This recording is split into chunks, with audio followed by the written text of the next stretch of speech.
شفيعا يا حبيبي يوم حشر واجتماع كن شفيعا يا حبيبي يوم حشر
Assalamualaikum warahmatullahi wabarakatuh. A'udzubillahi samii'il 'aliim minasyaitonir rajiim. Bismillahirrahmanirrahim. Alhamdulillah summa alhamdulillahilladzi bi ni'matihi tatimmus shalihat wa bi dzikrihi habibi wa tanazzalu rahmat wal barakat. Wassalatu wassalam ala sayyidi sadat nabiyina wa maulana Muhammad sallallahu alaihi wasallam alaihi wassabil qadat. Asyhadu an la ilaha illallah wa la syarika lahu rabbul alamin was samawati wa asyhadu anna sayyidana Muhammadan abduhu wa rasuluhu sahibul ayati wal mujizat. Allahumma salli wa sallim wa barik wa karrim wa adim ala sayyidina wa nabiyina habibina syafi'ina wa qurrati a'yunina wa maulana Muhammad qamaril wujud fi hadzal yawm wa fi kulli yawm wa fi yawmil ma'ud sirran wa jahran fid dunya wal ukhra wa ala alihi wa sahbihi wa sallam ala ba'd. Wa qauluhu ta'ala bismillahirrahmanirrahim wa ma arsalnaka wa rahmatan lil alamin. Wa qala Nabi Muhammad sallallahu alaihi wasallam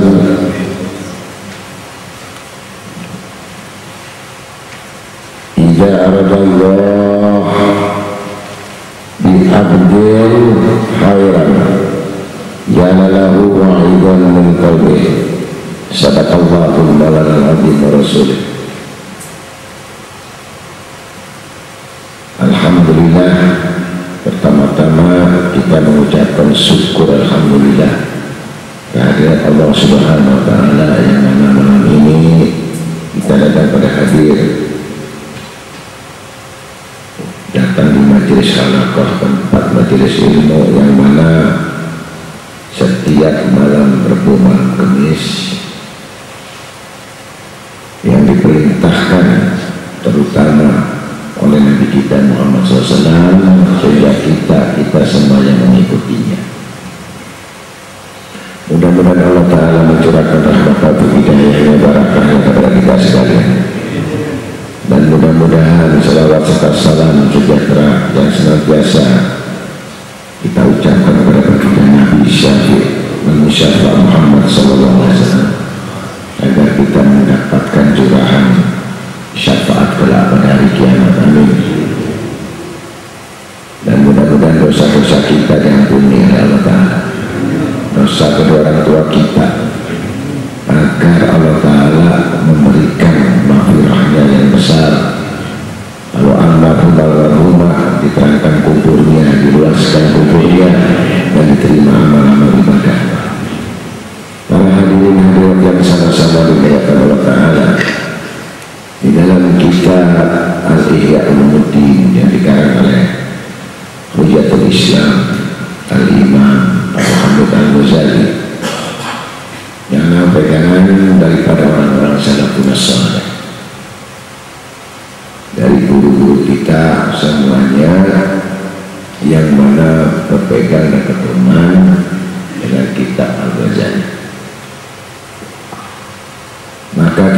sebagai murid meneruskan pelajaran-pelajaran beliau, dan sampai ini saya akan di hadapan para hadirin dan hadirat, mudah-mudahan manfaat ilmu agama dunia dan akhirat dan terima semata-mata Allah Ta'ala.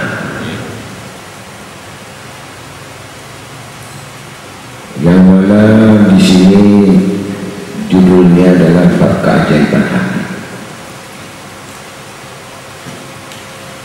Keajaiban hati ini merupakan satu sifat yang tidak diketahui oleh manusia. Diketahui dengan rahasianya Allah Ta'ala. Kalau dipandang lebih dalam lagi disebut adalah ilmu syir atau syirah rahasia Allah. Lintasan bisikan, kalau bahasa dalam sifat disebut ismul latif, asma daripada kelembutan. Jadi semua rahasia manusia dikuatkan kepada hati. Segi ilmu, pelaksanaan dan kelakuan dan perbuatan itu dari niat. Jadi niat itu merupakan bagian dari sepertiga ilmu. Dikuatkan dengan hatinya sepertiga ilmu. Dilaksanakan dengan pelaksanaan dengan itikadnya, ijtihadnya, maka disebut satu bagian ilmu, yaitu ilmu yakin. Yakin dari bagian daripada hati manusia yang tidak diketahuinya kecuali diyakini, maka disebut ainul yakin, hamul yakin. Kebanyakan manusia terkalahkan dari pemikiran, banyak pola hidup dan rencana, tapi sebenarnya hatinya kosong, seperti orang yang buta berjalan. Kalau orang buta berjalan menuju kemana? Andai kata pun beribadah, menuntut ilmu tapi buta, jadi guru membimbing hanya memberi tongkat untuk membantu saja. Nah, maka dikatakan mereka bukan buta matanya, tapi buta mata hati. Jadi kalau kita nuntut ilmu, kalau kita ini buta mata hati, dapat dari guru itu hanya tongkat saja, menuntun jalan.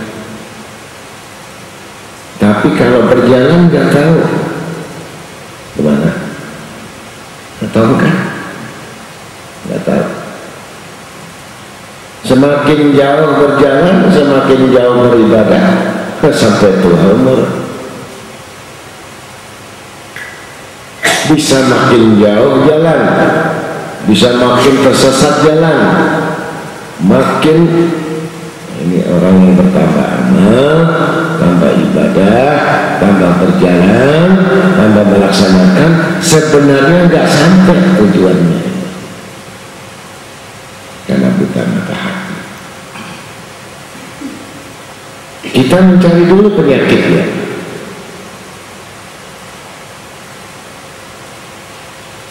Kalau hati buta, gelap, Ustaz berkata,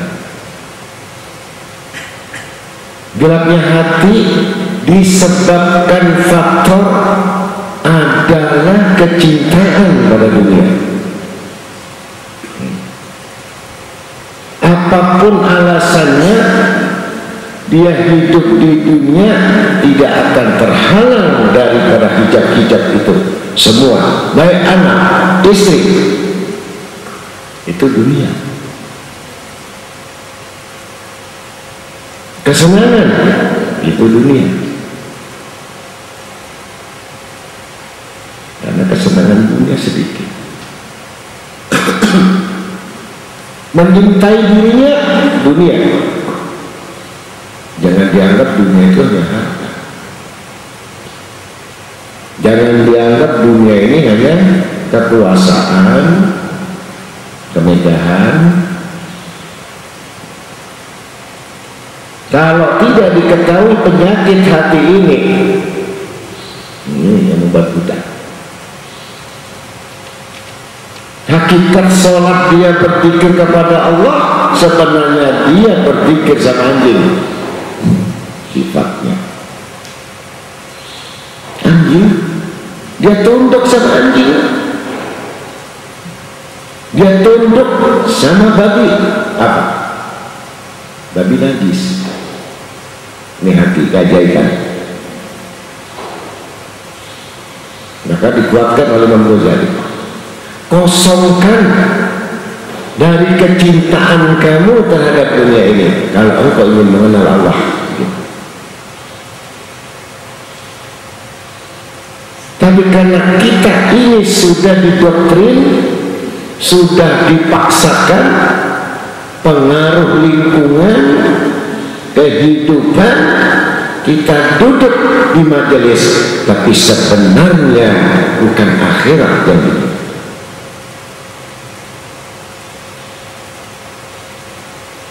Ini satu manhaj. Dari sini Imam Al-Arif Billah At-Qutbiyah Syekh Abu Ruwaim, di masa di mana beliau adalah aulianya Allah Ta'ala, di masa Imam Junaid Baghdad. Imam Junaid ini murid Sultan Aulia Al-Qur'ani Sayyidina Syekh Qadir Jilani.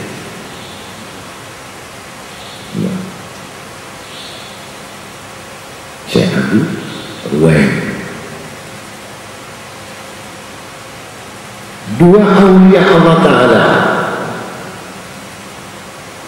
Yang satu Imam Junaid tampak zuhudnya, yang mana zuhudnya dia tidak memiliki apa-apa, pakaian sembah. Ini waktu pada Sulukiyah, jalan menempuh waktu suluk, miskin, wali juga. Sedangkan Sayyidina Abu Ruwaim Minallah juga, tapi suci, kaya.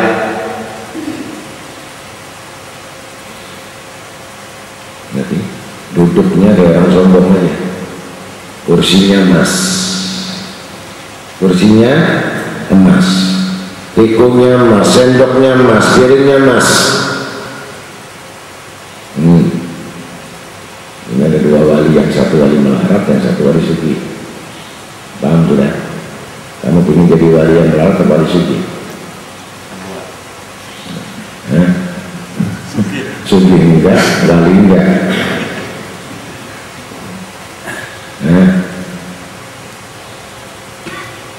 Ini perbandingan satu contoh agar kita ini semuanya memahami kedudukan seseorang itu tidak bisa dipandang secara zahir, tapi dipandang dengan pandangan basyirah, mata hati. Ini ada orang melarat makan besok nggak ada, tapi cintanya sama dunia luar biasa. Jadi orang cinta dunia itu bukan orang kaya, letaknya hati. Sesuatu yang diinginkan selain Allah itu sudah cinta dunia.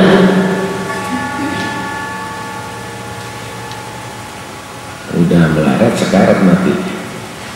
Kalau orang kafir aja udah menjalankan rusak, sudah memang neraka. Kalau kita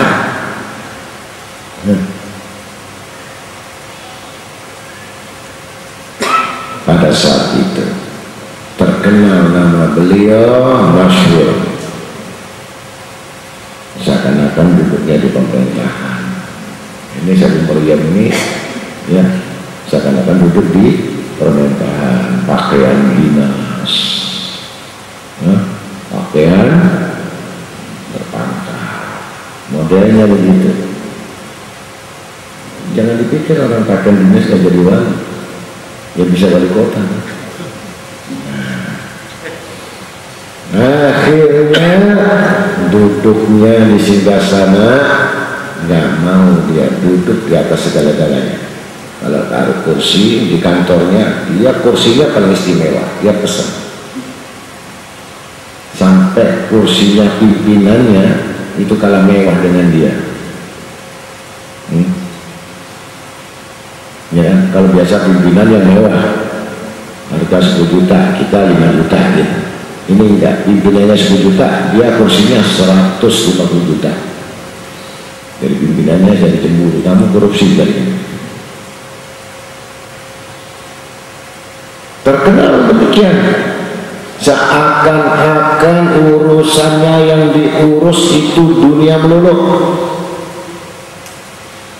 Enggak pernah berbicara masalah ilmu, enggak pernah bicara istiqomah, enggak pernah bicara masalah takwa, karena bukan tempatnya di kantor. Ngerti? Dan jidatnya enggak hitam bekas sujudnya. Kalau orang kantor sekarang 18, ini jidatnya hitam ketahuan habis sujud. Ini enggak biasa. Berpakaian dinas, pangkatnya ditunjukin. Kalau orang itu pesenannya mungkin pangkatnya disembada gitu, ini enggak, langsung pakai pangkat emas. Ngerti? Jadi levelnya ini dia minta khusus pesen emas, kopiahnya pelipit emas. Ya, ada enggak pemimpin begitu?